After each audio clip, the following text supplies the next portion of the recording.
Hello, this is Ann Hagan, and I'd like to welcome you to another podcast. We're here in Missoula, Montana, and I'm here with my daughter, Lindsay Hagan Rodriguez. Actually, it's Lindsay Marie Rodriguez. And Lindsay is 23 years old, married to Mark Rodriguez, who is the vice president of the strength team, and a road manager. He pretty much does it all. And then they have three beautiful boys, Marcus, who is 6, Gabriel, who's 2, and little Orion, who is almost 5 months old, and they're precious. So the reason that Lindsay is with me today is that last week it was a pretty deep podcast about the abortion that I had had when I was 18. And I was really praying about what the Lord would want me to share on. And Lindsay has a testimony, something specific, especially following the testimony on the abortion, that I thought was just the Lord. And then next week, Lindsay and I will be doing a really lighthearted Mother's Day podcast. Yes. So the timing of this is going to be perfect. I'm really excited, Lindsay. Oh my. I know it. So I'll start off by just telling them in 2002, was that right? Yes. We were living in Coppell, Texas, and we were moving finally after 19 years up here to Missoula, Montana. Now, Lindsay wasn't allowed to date till she turned 16 years old. And when she turned 16, she started dating the sweetest young man, Mark Rodriguez, the man she's married to now. We knew him and his family for years. We knew Mark when he was 10 years old going to North Church in Dallas, and they were just great people. So my husband, Mike, was on the road doing a strength team crusade, and Lindsay and I went to the grocery store late, about 11 p.m., and we were walking down the feminine aisle, trying to decide what we might need for our trip, knowing that this is a women's audience. We're not going to worry about that. You understand. So Lindsay was standing behind me, and I said, Lindsay, is there anything you need? And she was quiet. And then I said, don't you need something for this trip? And she said, I'm like, Mom, I have something to tell you. I was so scared. But I go, I just said it. I'm like, I think that I'm pregnant. And you were 16 years old. And I was 16. What did I say? Oh gosh, what did you say exactly? I grabbed you. You grabbed me. Oh, she gave me a hug first. She goes, I just want you to know that I love you, that everything is going to be okay. And she goes, now are you sure? You know how it all works. Yeah, I know just in case. I was desperate. I was looking for like, okay, did you just kiss and you think you're pregnant? One of those things. Oh my gosh. Yes. And you said, yes, I know how it works. Yes. And I asked you if you had done a pregnancy test. I said, yes, I did a pregnancy test. Mark and I actually both, well, we didn't do it together, but I bought a pregnancy test at a gas station and it was positive. And so. How did you feel, Lindsay? I mean, were you scared to tell me? I was so scared. But I had that feeling inside that you get when you just, that conviction feeling, you can't take it anymore and you just have to. It just drives you nuts. I know. The torment. And since you asked me, I'm like, well, I'm just being real. I'm like, yeah, well, I'm not going to need any girly stuff. So, and I just, I felt like that was probably the best time for me to tell you was And here's the thing. Store. I know right now that there are viewers, you ladies watching, that either you're a mother and you've gone through this or you're a young woman who's pregnant and you're scared to tell your parents.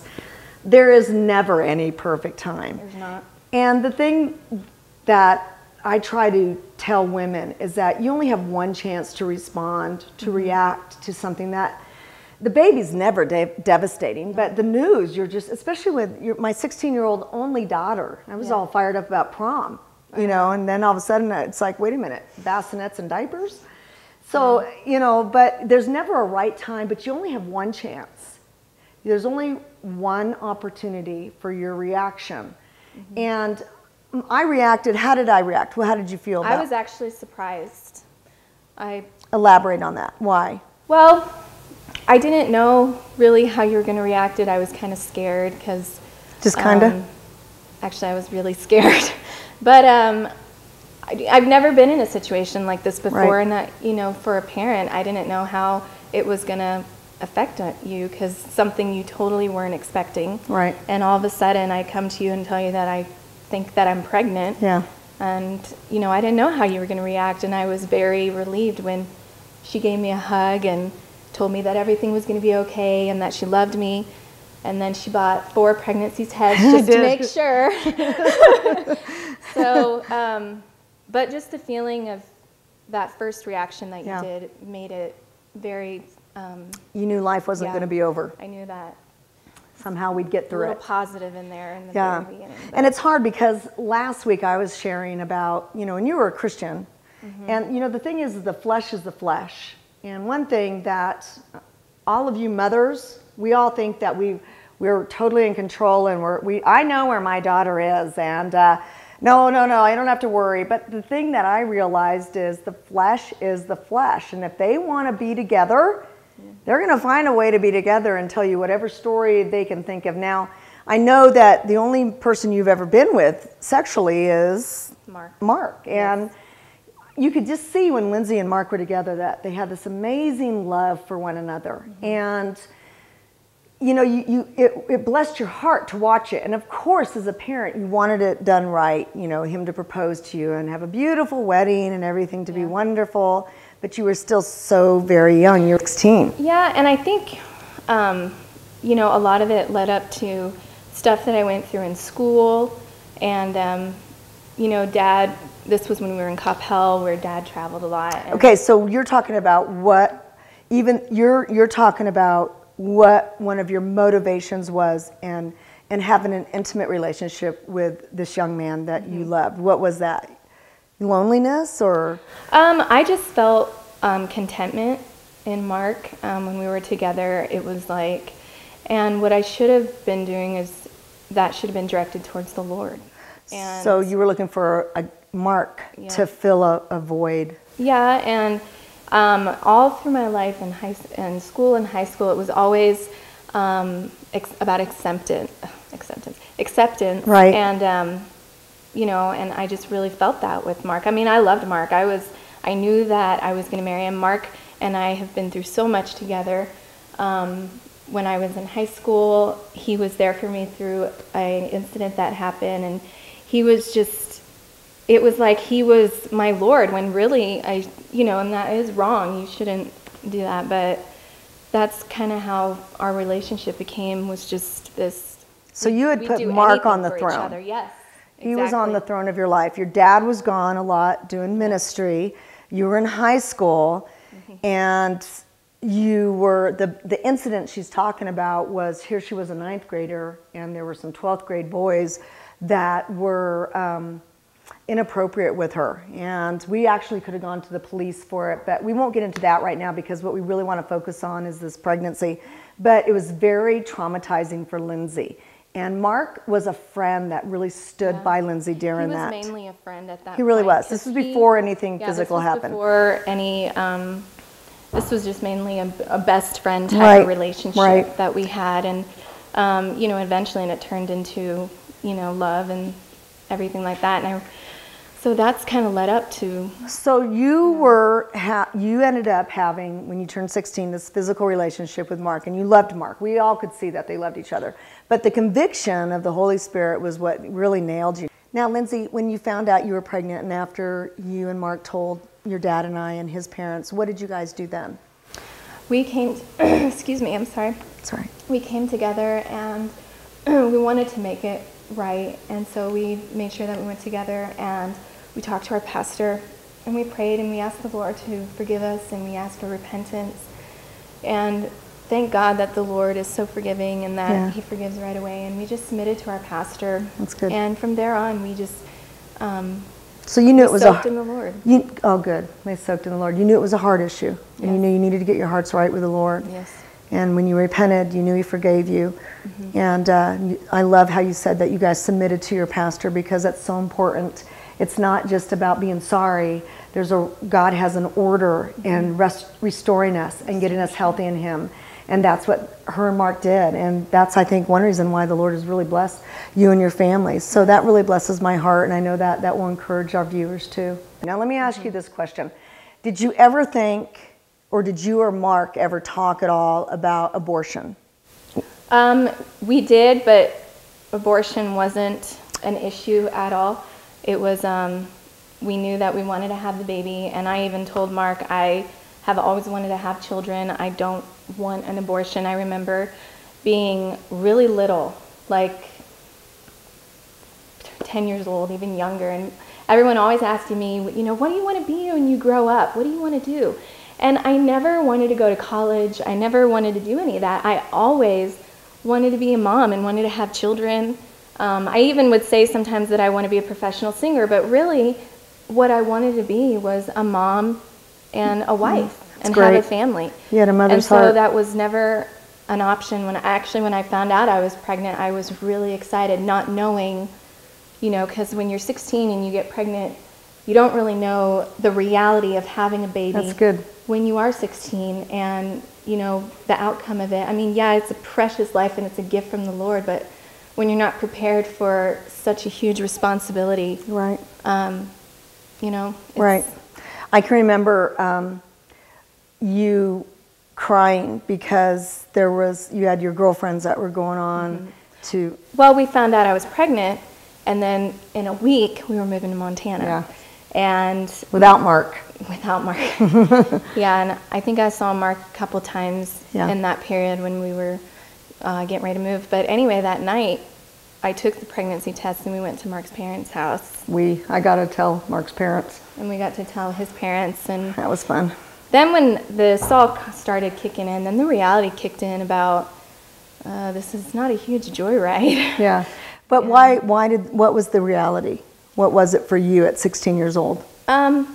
Just the disappointment, you know, because I mean, it is disappointing when you find out that your 16-year-old daughter is pregnant, when you did have all these expectations and dreams, you know, and I remember when I was 13 years old and being in the car with you, and I've always remembered this, that you said to me, Lindsay, please promise me that, you know, you'll save yourself after you get married. And I remember doing that. And I remember at that time I was so, you know, I didn't want to, I was so on fire for the Lord that I felt like I didn't need any of that. And right. You hadn't met Mark yet. I hadn't met Mark. She fell in love. So. Love is, and that's the thing that I really share with moms is that it's not, you know, we live in the flesh. We're not in heaven yet. And as long as we're on this side of heaven, like Paul understood, the things that I don't want to do, he said in Romans 8, those are the things I keep doing. We're fighting every day against the lusts of the flesh, every day. And for us I've counseled moms who are devastated and embarrassed because their young girls gotten pregnant. And sin is sin. But the neat thing about it was, it's like you want to recognize that the second you go to the Lord and repent, He's quick to forgive you. He's looking at your heart the whole time. The baby's a blessing. Marcus is 6 years old now. He's such a blessing. You're such a good mom. You and Mark have been married 7 years. What an amazing testimony you guys have now. But I'd like you to tell the people watching the reality of what you missed. Well, you were 16. I was 16 years old. We had Marcus here. Well, first you dropped out of high school. Well, yeah. After that incident happened, got her GED. I got taken out of high school, and I think because I was homeschooled, Mark and I were always together. Mark would be coming over at our house at 7 o'clock in the morning. My mom would answer the door, "What are you doing here?" And we were together all the time. And because I wasn't in school, that's mainly, we were together all the time, probably too much. And so it was pretty much like we were married, but we weren't. And so, Mark was in Texas most of the time when I was pregnant with Marcus. And then when I was 6 months pregnant, we got married. And I want you to go back, though, to high school. Okay. Okay? Talk to them about the things that you missed. I know this is your first interview and you're thinking about a lot of things right now, but I don't want to lead you too much, but I remember she was playing baseball and she was really, really good at it. Oh, and I'm leading to that. Are you going there? This before You're jumping ahead? I'm jumping ahead. That's okay. She's her mother's daughter. Well, and what's funny is I didn't realize all this until I had Marcus. That's true. That's good. And so that's why I'm kind of saying this before I say that, because I was in the moment of being pregnant. Mark I'll let her and I finish. were married. And, you know, Marcus was born, and then once he was born, reality kicked in, and I was so not prepared to be a mom. I remember you would be up helping me every 2 to 3 hours. They were living with us. So hard. We were living with you, and that's when the reality kicked in. Was once I had a baby, and you know, all my friends saw me. It was kind of, and everyone that I talked to that is a young mom, they experience the same thing of their friends. Just kind of, they're not, it's not that they don't want to be your friend anymore, it's that things are different now. Yeah, you don't relate. Things are different. We don't relate anymore. Sure. And I remember just the shock. I literally was in shock when I was like, oh my gosh, they don't want to hang around me anymore. Right. They don't call me anymore. They don't ask me to do anything. And I was so hurt. And it, you know, and then I remember, and now that Marcus got older and stuff, I remember thinking back that I really wish that I did finish high school and that I would have waited, because Now, she did get her GED, but you missed the events. But I missed, you know? I missed graduation. You know, I was an awesome sports player. I played pretty much every sport. I played basketball. Softball was my favorite sport. And so when I was in high school, I joined fast pitch softball, and I ended up leaving before we even played any games. And I just remember, you know, and yeah, I do miss that. I don't regret ever having Marcus, but, you know, in a way, when I think back on it, it is important for, I think, especially for a girl. You're talking to these girls right now. Especially for you, that, you know, high school is such a great opportunity, and I know that you'll get wrapped up in a moment if you're with a guy or with you're dating somebody and you just think that you're in love with him, and that doesn't ever mean that you're not going to marry that guy someday, and that you're not, you know, going to be able to share that with him. But from my personal experience of not being able to finish high school and having a child at 16, it was so hard, and I felt such an emptiness because I missed them. I was having a baby when I was still kind of a child. I was still learning stuff and growing and maturing, and it's a very hard experience. And I just want to encourage you that if you're going through that right now, if you're in a relationship with a guy and you just are in love with him and you're so wrapped up, I just want you to know that you can, it's not that you have to break up or separate with each other, but the Lord wants that relationship with you too. That's good. And if you look at, once you have that relationship with the Lord, it's amazing how fulfilled you'll feel. That's a good you can one. still, you know, I know people that they knew that they wanted to be with each other and marry each other, but because of the relationship with the Lord, and they knew that lust and power of the flesh overcomes. And a lot of times you can't control it, and that they didn't date. They didn't do anything. Right. They knew that they wanted to be with each other and marry each other, but their relationship with the Lord, they made that first. And I look back at some friends that did that, and I'm like, you know what? I really kind of wish that I did that. Yeah. You know, just because I see how they were and they had that time with them. Well, once you're a mom, you're always a mom. Yeah, you're always a mom. Lindsay's been a mom since she was 16. She'll be a mother till the day she goes to be with Jesus. Yeah. And you and Mark didn't ever have that time where it was just the two of you. You have a phenomenal relationship. But I think what you're speaking to these people out here is really, it's the truth. Yeah. And I like what you said, that it doesn't mean that you won't be together. God knows your heart. Yeah. But if you, like Lindsay said, like you wished you could have done, putting the Lord first. And I remember feeling when Mark and I were together, if we can't break up, we can't separate because we will never be with each other. I remember feeling that, and I remember... Is that a lie? No, From the devil, though? Oh, totally. Yeah. Oh my gosh, the devil knows every way to get a woman's heart, especially when they're in love and they know that they want to marry this person. Right.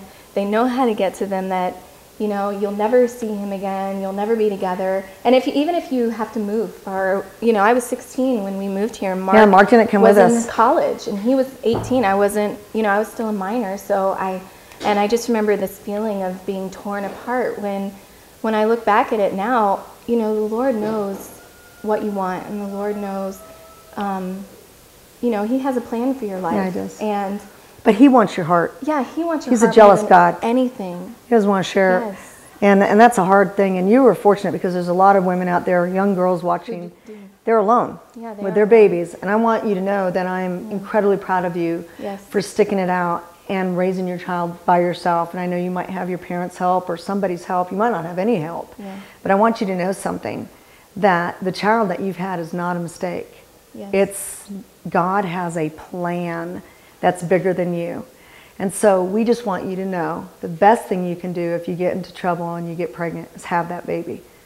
And God is going to be with you, and He's going to bless your life. Keep your heart right before Him and know that He loves you and that His ways are right and perfect. So keep your heart right, repent, pray, go to people, talk to them. Don't let yourself do this alone. And we want you to know that we love you and we'll be praying for you too. God bless you.